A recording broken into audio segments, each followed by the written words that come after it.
Krsna, Krsna, Krsna, Krsna, Krsna, Krsna, Krsna, hey.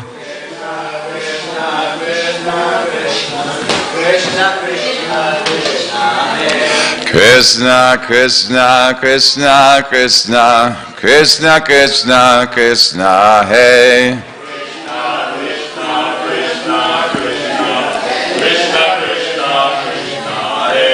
Krsna, Krsna, Krsna, Krsna, Krsna, Krsna, Raksha Mam.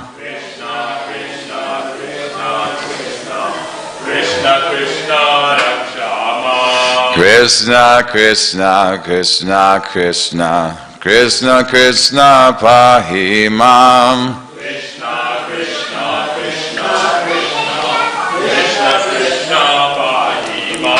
Rama Raghava, Rama Raghava, Rama Raghava, Raksha Mam.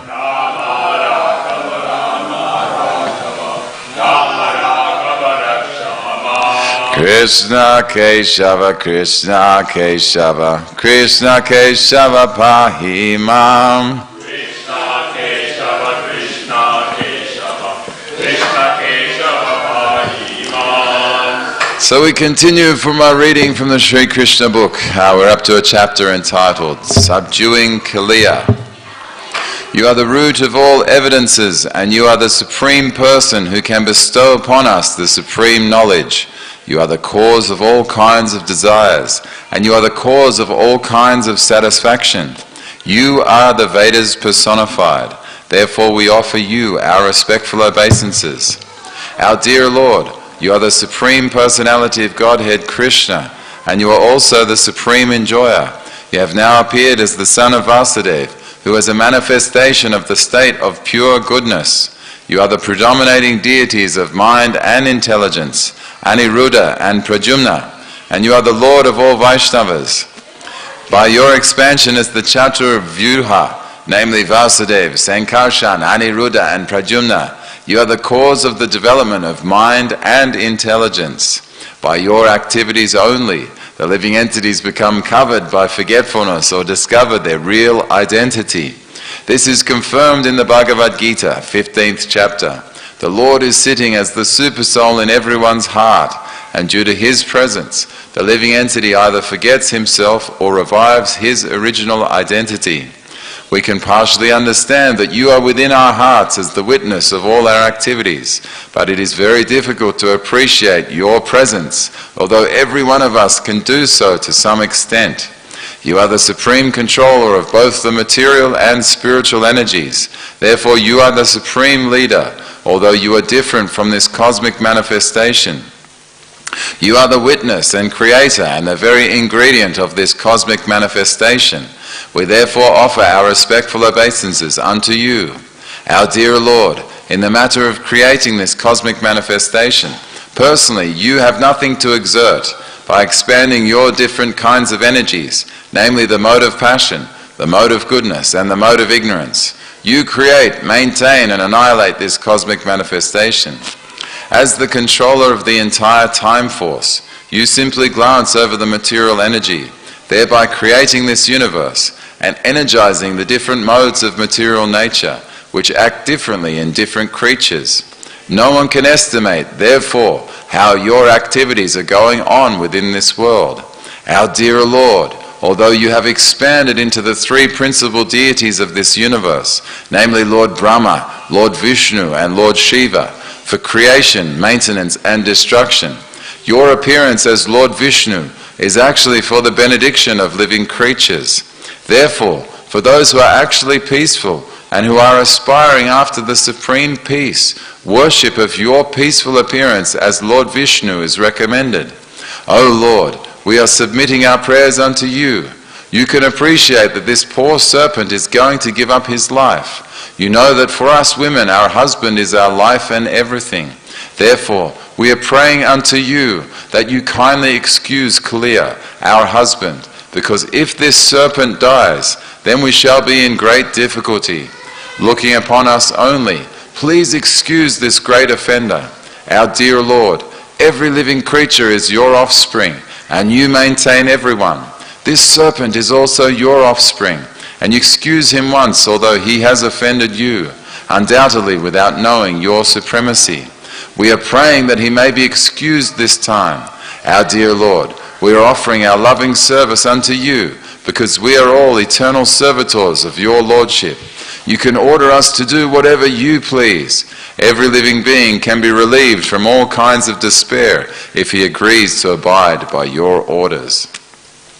After the Nagapatnis submitted their prayers, Lord Krishna released Kaliya from his punishment. Kaliya was already unconscious from being struck by the Lord. Upon regaining consciousness and being released from the punishment, Kaliya got back his life force and the working power of his senses. With folded hands, he humbly began to pray to the Supreme Lord Krishna. My dear Lord, I have been born in such a species that by nature I am angry and envious, being in the darkest region of the mode of ignorance. Your Lordship knows well that it is very difficult to give up one's natural instincts, although by such instincts the living creature transmigrates from one body to another. It is also confirmed in the Bhagavad Gita that it is very difficult to get out of the clutches of material nature. But if one surrenders unto the Supreme Personality of Godhead, Krishna, the modes of material nature can no longer act on him. My dear Lord, Kaliya continued, you are the original creator of the modes of material nature by which the universe is created. You are the cause of the different kinds of mentality possessed by living creatures, by which they have obtained different varieties of bodies. My dear Lord, I am born as a serpent. Therefore, by natural instinct I am very angry. How is it then possible to give up my acquired nature without your mercy? It is very difficult to get out of the clutches of your Maya. By your Maya we remain enslaved. My dear Lord, kindly excuse me for my inevitable material tendencies. I surrender unto you. Now you can punish me or save me as you desire. After hearing this, the Supreme Personality of Godhead, who was acting as a small human child, ordered the serpent thus, you must immediately leave this place and go to the ocean. Leave without delay. You can take with you all your offspring, wives and everything that you possess. Don't pollute the waters of the Jamuna. Let it be drunk by my cows and cowherd boys without hindrance. The Lord then declared that the order given to the Kaliya snake be recited and heard by everyone, so that no one need fear Kaliya any longer. Anyone who hears the narration of the Kaliya serpent and his punishment will need fear no more the envious activities of snakes. The Lord also declared, if one takes a bath in the Kaliya lake, where my cowherd boyfriends and I have bathed, or if one fasts for a day and offers oblations to the forefathers from the water of this lake, he will be relieved from all kinds of sinful reactions. The Lord also assured Kaliya, you came here out of fear of Garuda, who wanted to eat you in the beautiful land by the ocean. Now, after seeing the marks where I have touched your head with my lotus feet, Garuda will not disturb you. The Lord was pleased with Kaliya and his wives. Immediately after hearing his order, the snake and his wives began to worship him with great offerings of nice garments, flowers, garlands, jewels, ornaments, sandalwood pulp, lotus flowers, and nice eatable fruits. In this way they pleased the master of Garuda, of whom they were very much afraid. Then, obeying the orders of Lord Krishna, all of them left the lake within the Jamuna. Thus ends the Bhaktivedanta purport of the 16th chapter of Krishna, subduing Kaliya. Chapter 17, extinguishing the forest fire. King Parikshit, after hearing of the chastisement of Kaliya, inquired from Shukadev Goswami as to why Kaliya left his beautiful land and why Garuda was so antagonistic to him. Shukadev Goswami informed the king that the island known as Nagalaya was inhabited by serpents and that Kaliya was one of the chief serpents there.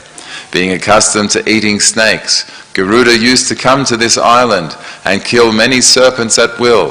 Some of them he actually ate, but some were unnecessarily killed. The reptile society became so disturbed that their leader, Vasuki, appealed to Lord Brahma for protection. Lord Brahma made an arrangement by which Garuda would not create a disturbance. On each half-moon day, the reptile community would offer a serpent to Garuda. The serpent was to be kept underneath a tree as a sacrificial offering to Garuda. Garuda was satisfied with this offering, and therefore he did not disturb any other serpents. But gradually, Kaliya took advantage of this situation. He was unnecessarily puffed up by the volume of his accumulated poison, as well as by his material power, and he thought, why should Garuda be offered this sacrifice? He then ceased offering any sacrifice. Instead, he himself ate the offering intended for Garuda. When Garuda, the great devotee carrier of Vishnu, understood that Kaliya was eating the offered sacrifices, he became very angry and rushed to the island to kill the offensive serpent. Kaliya tried to fight Garuda and faced him with his many hoods and poisonous sharp teeth. Kaliya attempted to bite him, and Garuda, the son of Tarksha, in great anger and with a great force befitting the carrier of Lord Vishnu, struck the body of Kaliya with his effulgent golden wings. Kaliya, who is also known as Kadru Sutta, son of Kadru, immediately fled to the lake known as Kaliya Hrada, which lay within the Jamuna river and which Garuda could not approach. Kaliya took shelter within the water of the Jamuna for the following reason. Just as Garuda went to the island of the Kaliya snake, he also used to go to the Jamuna to catch fish to eat. There was, however, a great yogi known as Sobari Muni, who used to meditate within the water there, and who was sympathetic with the fish. He asked Garuda not to come there and disturb the fish. Although Garuda was not under anyone's order, being the carrier of Lord Vishnu, he did not disobey the order of the great yogi. Instead of staying and eating many fish, he carried off one big fish, who was their leader. Sobari Muni was sorry that one of the leaders of the fish was taken away by Garuda, and thinking of their protection, he cursed Garuda with the following words, "Henceforward, from this day, if Garuda comes here to catch fish, then, I say this with all my strength, he will be immediately killed." This curse was known only to Kaliya. Kaliya was therefore confident that Garuda would not be able to come there, and so he thought it wise to take shelter of the lake within the Jamuna. But Kaliya's taking shelter of Sobari Muni was not successful. He was driven away from the Jamuna by Krishna, the master of Garuda. It may be noted that Garuda is directly related to the Supreme Personality of Godhead and is so powerful that he is never subject to anyone's order or curse. Actually, the cursing of Garuda, who is stated in Srimad Bhagavatam to be one of the stature of the Supreme Personality of Godhead, Bhagavan, was an offense on the part of Sobari Muni. Although Garuda did not try to retaliate, the Muni was not saved from his offensive act against the great Vaishnava personality. Due to this offense, Sobari fell down from his yogic position and afterwards became a householder, a sense enjoyer in the material world. The fall down of Sobari Muni, who was supposed to be absorbed in spiritual bliss by meditation, is an instruction to the offender of Vaishnavas.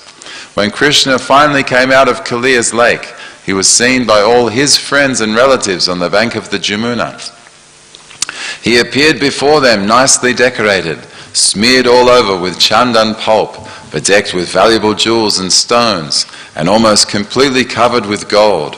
The inhabitants of Vrindavan, including the cowherd boys and men, the gopis, Mother Yashoda, Maharaj Nanda, and all the cows and calves, saw Krishna coming from the Jamuna, and it was as though they had recovered their very life. When a person regains his life, naturally he becomes absorbed in pleasure and joyfulness. They each in turn pressed Krishna to their chests, and thus they felt a great relief. Mother Yashoda, Rohini, Maharaj Nanda, and the cowherd men became so happy that as they embraced Krishna, they thought they had achieved their ultimate goal of life. Balaram also embraced him because when everyone else had been so overwhelmed with anxiety, he had known what would happen to Krishna.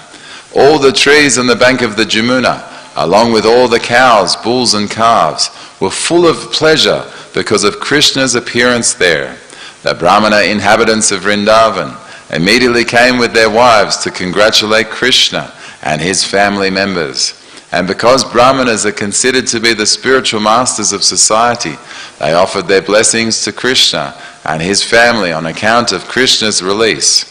They also asked Maharaj Nanda to give them some charity on that occasion. Being so pleased by Krishna's return, Maharaj Nanda gave many cows and much gold in charity to the Brahmanas. While Nanda Maharaj was thus engaged, Mother Yashoda simply embraced Krishna and made him sit on her lap while she shed tears continuously. Since it was almost night and all the inhabitants of Vrindavan, including the cows and calves, were very tired, they decided to take their rest on the riverbank. In the middle of the night, while they were taking rest, there was suddenly a great forest fire, and it appeared quickly that the fire would soon devour all the inhabitants of Vrindavan. As soon as they felt the warmth of the fire, they immediately took shelter of Krishna, the Supreme Personality of Godhead, although he was playing just like their child.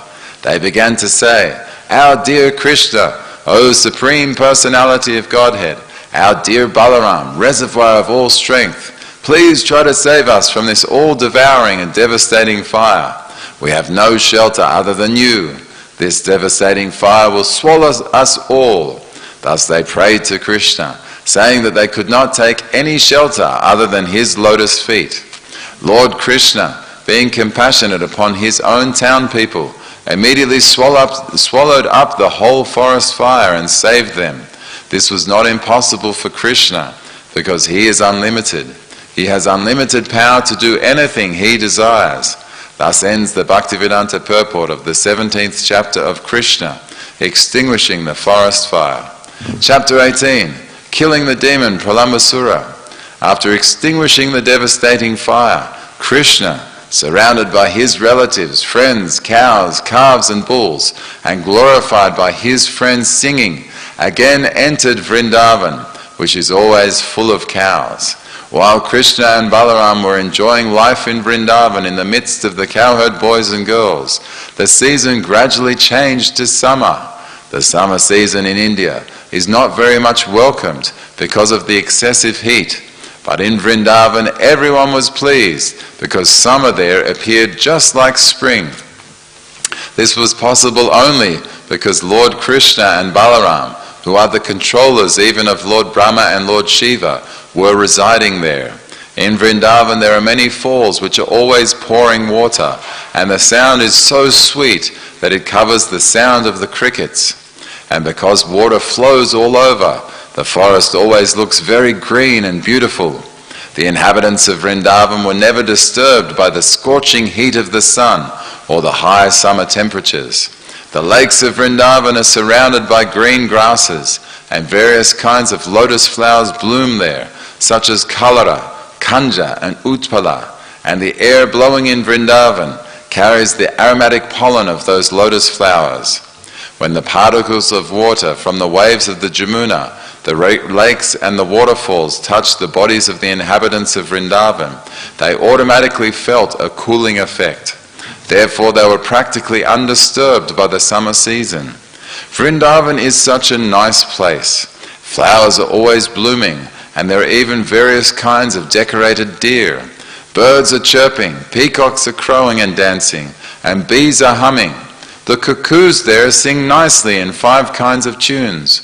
Krishna, the reservoir of pleasure, blowing his flute, accompanied by his elder brother Balaram, and the other cowherd boys and the cows, entered the beautiful forest of Vrindavan to enjoy the atmosphere. They walked into the midst of newly grown leaves of trees, whose flowers resembled peacock feathers. They were garlanded by those flowers and decorated with saffron chalk. Sometimes they were dancing and singing, and sometimes wrestling with one another. While Krishna danced, some of the cowherd boys sang, and others played on flutes. Some bugled on buffalo horns or clapped their hands, praising Krishna.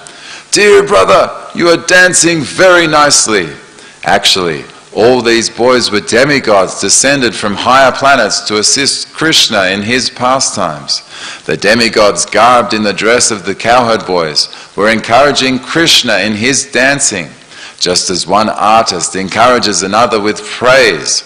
Up to that time, neither Balaram nor Krishna had undergone the hair-cutting ceremony. Therefore, their hair was clustered like crow's feathers. They were always playing hide-and-seek with their boyfriends, or jumping or fighting with them. Sometimes, while his friends were chanting and dancing, Krishna would praise them. "My dear friends, you are dancing and singing very nicely." The boys played at catching ball with fruits such as bael and amalaka. They played blindman's bluff, challenging and touching one another. Sometimes they imitated the forest deer and various kinds of birds. They joked with one another by imitating croaking frogs, and they enjoyed swinging underneath the trees. Sometimes they would play amongst themselves like a king and his subjects. In this way, Balaram and Krishna, along with all their friends, played all kinds of sports and enjoyed the soothing atmosphere of Vrindavan, full of rivers, lakes, rivulets, fine trees and excellent gardens filled with fruits and flowers. Once, while the boys were engaged in their transcendental pastimes, a great demon of the name Pralambasura entered their company, desiring to kidnap both Balaram and Krishna. Although Krishna was playing the part of a cowherd boy, as the Supreme Personality of Godhead, he could understand everything, past, present and future. So when Pralambasura entered their company, Krishna began to think how to kill the demon, but externally he received him as a friend. "Oh, my dear friend," he said, "it is very good that you have come to take part in our pastimes." Krishna then called all his friends and ordered them, "Now we shall play in pairs. We shall challenge one another in pairs." With this proposal, all the boys assembled together. Some of them took the side of Krishna, and some of them took the side of Balaram, and they arranged to play in duel. The defeated members in duel fighting had to carry the victorious members on their backs, as a horse carries its master. They began playing, and at the same time tended the cows as they proceeded through the Bandiravan forest. The part of Balaram, accompanied by Sridham and Vrishabha, came out victorious, and Krishna's party had to carry them on their backs through the Bandiravan forest. The Supreme Personality of Godhead, Krishna, being defeated, had to carry Sridham on his back, and Bhadrasena carried Vrishabha. Imitating their play, Pralambasura, who appeared there as a cowherd boy, carried Balaram on his back. Pralambasura was the greatest of the demons, and he had calculated that Krishna was the most powerful of the cowherd boys. In order to avoid the company of Krishna, Pralambasura carried Balaram far away. The demon was undoubtedly very strong and powerful, but he was carrying Balaram, who is compared to a mountain. Therefore he began to feel the burden, and thus he assumed his real form. When he appeared in his real feature, he was decorated with a golden helmet and earrings, and looked just like a cloud with lightning carrying the moon. Balaram observed the demon's body expanding up to the limits of the clouds, his eyes dazzling like blazing fire, and his mouth flashing with sharpened teeth. At first, Balaram was surprised by the demon's appearance, and he began to wonder, how is it that all of a sudden this carrier has changed in every way? But with a clear mind, he could quickly understand that he was being carried away from his friends by a demon who intended to kill him. Immediately, he struck the head of the demon with his strong fist, just as the king of the heavenly planets strikes a mountain with his thunderbolt. Stricken by the fist of Balaram, the demon fell down dead, just like a snake with a smashed head, and blood poured from his mouth. When the demon fell, he made a tremendous sound, and it sounded as if a great hill were falling upon, being struck by the thunderbolt of King Indra. All the boys then rushed to the spot, astonished by the ghastly scene. They began to praise Balaram with the words, "Well done, well done!" All of them then embraced Balaram with great affection, thinking that he had returned from death, and they offered their blessings and congratulations. All the demigods in the heavenly planets became very satisfied and showered flowers on the transcendental body of Balaram. And they also offered their blessings and congratulations for his having killed the great demon Pralambasura. Thus ends the Bhaktivedanta purport of the 18th chapter of Krishna, killing the demon Pralambasura. Chapter 19, devouring the forest fire. While Krishna and Balaram and their friends were engaged in the pastimes described above, the cows, being unobserved, began to wander off on their own, entering farther and farther into the deepest part of the forest, allured by fresh grasses. The goats, cows and buffalo travelled from one forest to another and entered the forest known as Ishikatavi. This forest was full of green grass, and therefore they were allured. But when they entered, they saw that there was a forest fire, and they began to cry. On the other side, Balaram and Krishna, along with their friends, could not find their animals, and they became very much aggrieved. They began to trace the cows by following their footprints, as well as the path of eaten grass. All of the boys were fearing that their very means of livelihood, the cows, were now lost. When searching out the cows in the forest, they themselves became very tired and thirsty. Soon, however, they heard the crying of their cows. Krishna began to call the cows by their respective names with great noise. Upon hearing Krishna calling, the cows immediately replied with joy. But by this time the forest fire had surrounded all of them, and the situation appeared to be very fearful. The flames increased as the wind blew very quickly, and it appeared that everything movable and immovable would be devoured. All the cows and the boys became very frightened, and they looked toward Balaram and Krishna the way a dying man looks at the picture of the Supreme Personality of Godhead. They said, "Dear Krishna, you and Balaram are very powerful. We are now burning from the heat of this blazing fire. Let us take shelter of your lotus feet. We know you can protect us from this great danger. Our dear friend Krishna, we are your intimate friends. It is not right that we should suffer in this way. We are all completely dependent on you, and you are the knower of all religious life. We do not know anyone except you."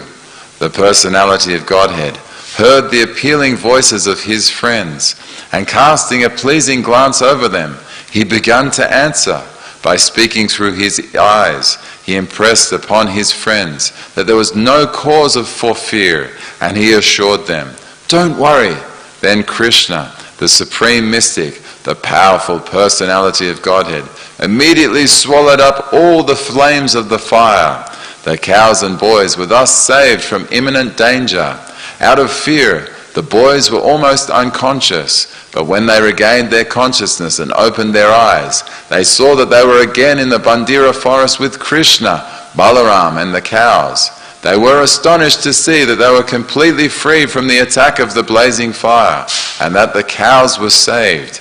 They secretly thought that Krishna must be not an ordinary boy, but some demigod. In the evening, Krishna and Balaram, along with the boys and cows, returned to Vrindavan, playing their flutes. As they approached the village, all the gopis became very joyous. Throughout the day, the gopis used to think of Krishna while he was in the forest, and in his absence, they were considering one moment to be like 12 years. Thus ends the Bhaktivedanta purport of the 19th chapter of Krishna, devouring the forest fire. Chapter 20, description of autumn, the killing of Pralambasura, and the devouring of the devastating forest fire by Krishna and Balaram became household topics in Vrindavan. The cowherd men described these wonderful activities to their wives and to everyone else, and all were struck with wonder. They concluded that Krishna and Balaram were demigods who had kindly come to Vrindavan to become their children. In this way, the rainy season ensued. In India, after the scorching heat of the summer, the rainy season is very welcome.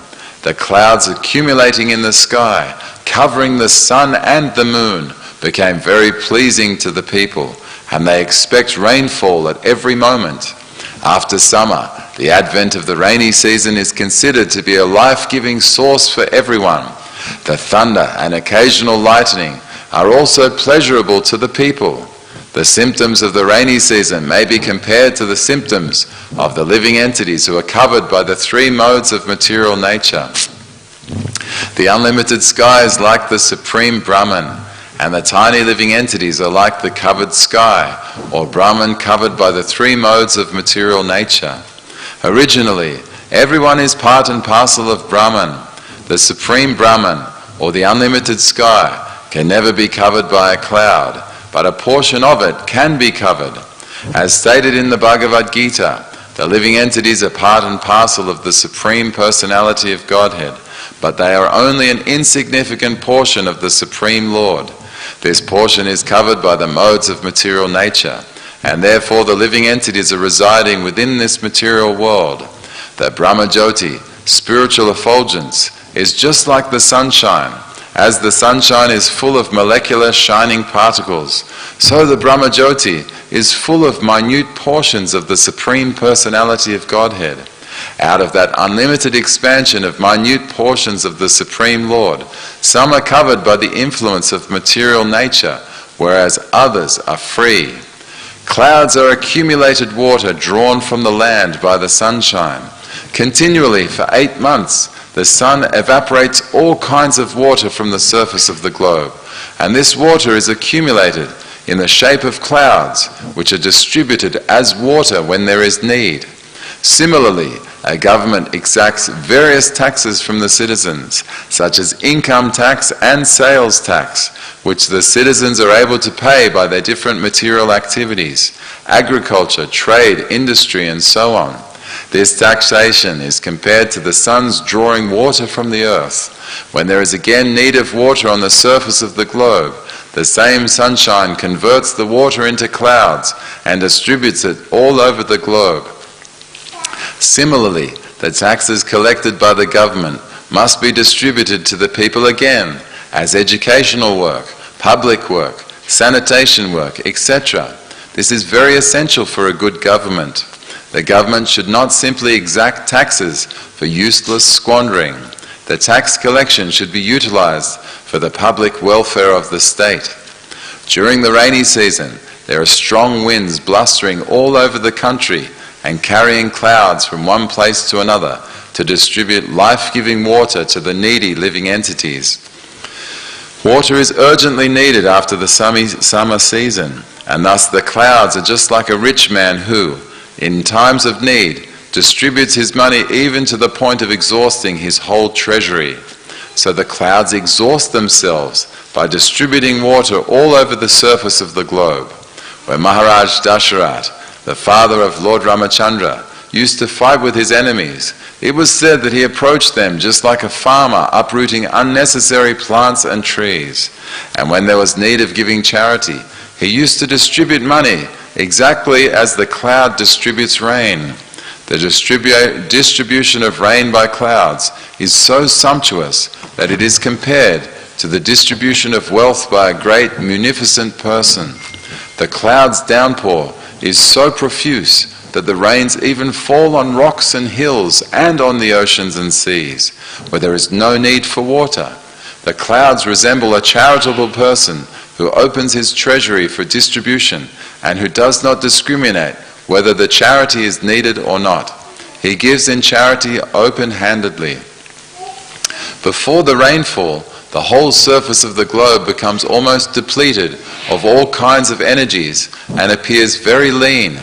After the rainfall, the whole surface of the earth becomes green with vegetation and appears to be very healthy and strong. Here a comparison is made to the person undergoing austerities for fulfillment of a material desire. The flourishing condition of the earth after the rainy season is compared to the fulfillment of material desires. Sometimes when a country is subjugated by an undesirable government, persons and parties undergo severe penances and austerities to get control of the government. And when they attain control, they flourish by giving themselves generous salaries. This temporary profit is like the flourishing of the earth in the rainy season. Actually, one should undergo severe austerities and penances only to achieve spiritual happiness. In Srimad Bhagavatam, it is recommended that tapasya, or austerity, should be accepted for realizing the Supreme Lord. By accepting austerity and devotional service, one regains his spiritual life, and as soon as one regains his spiritual life, he enjoys unlimited spiritual bliss.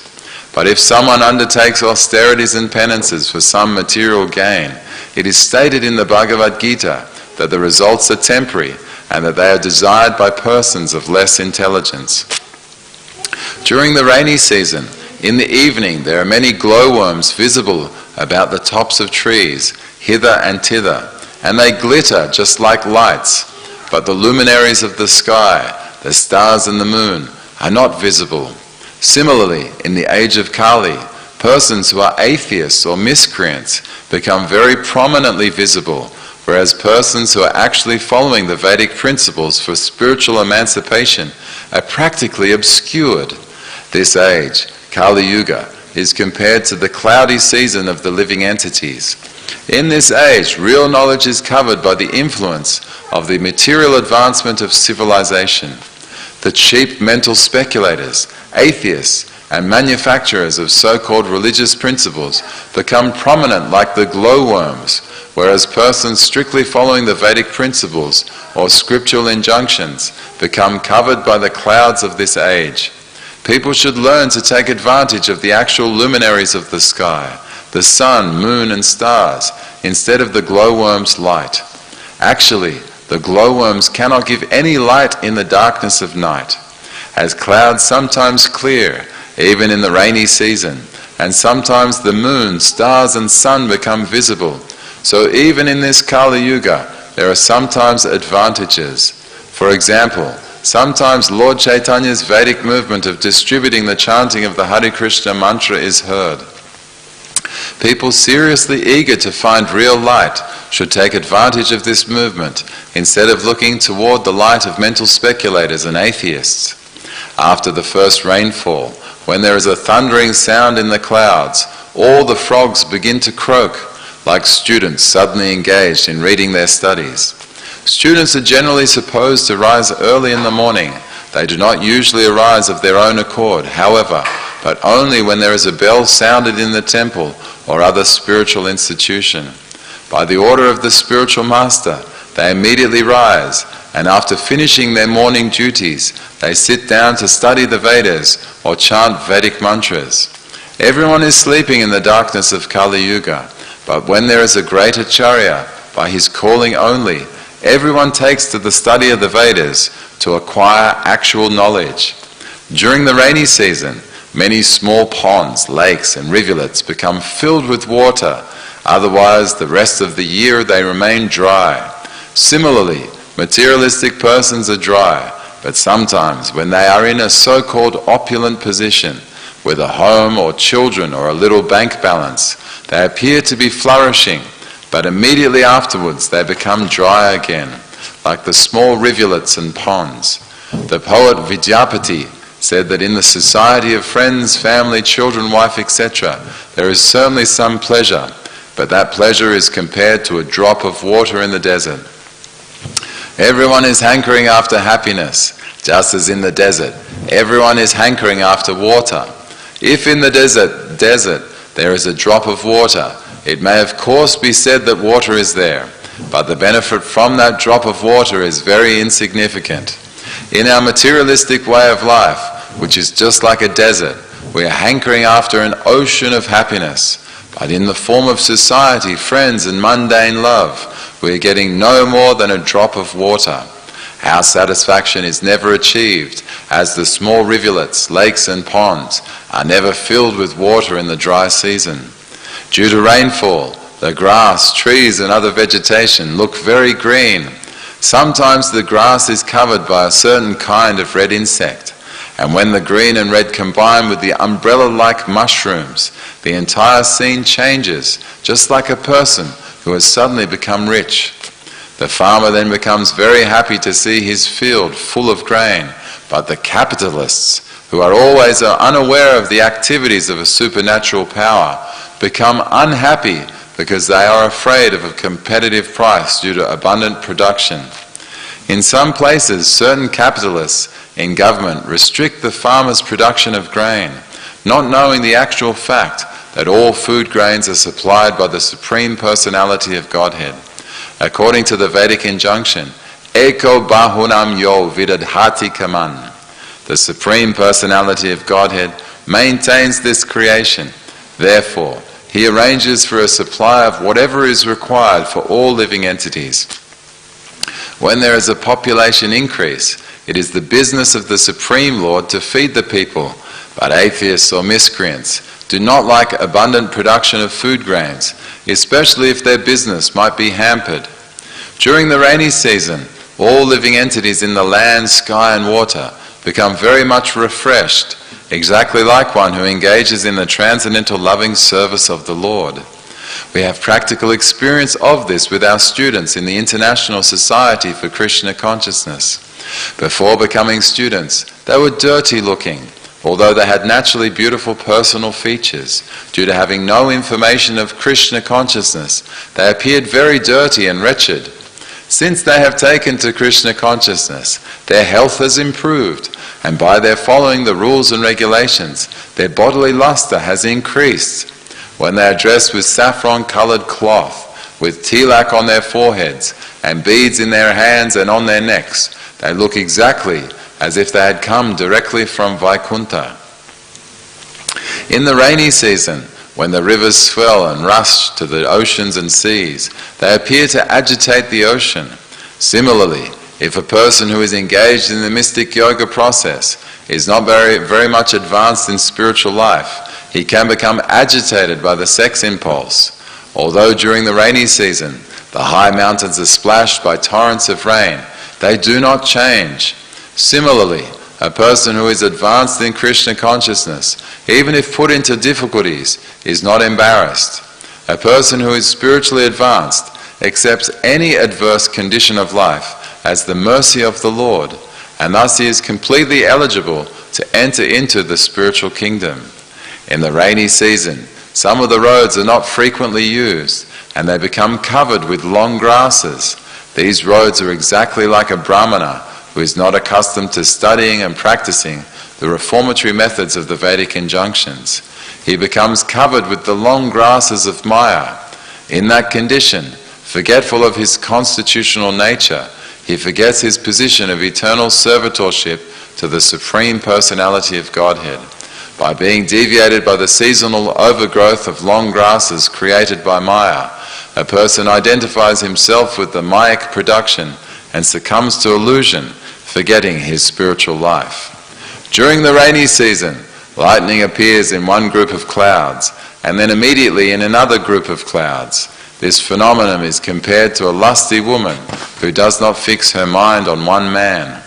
A cloud is compared to a qualified person because it pours rain and gives sustenance to many people. Grantaraj Srimad Bhagavatam ki, Srila Prabhupada ki jai. Jai Jai Shri Radhe Gopinath Shyamasundara Giridhara.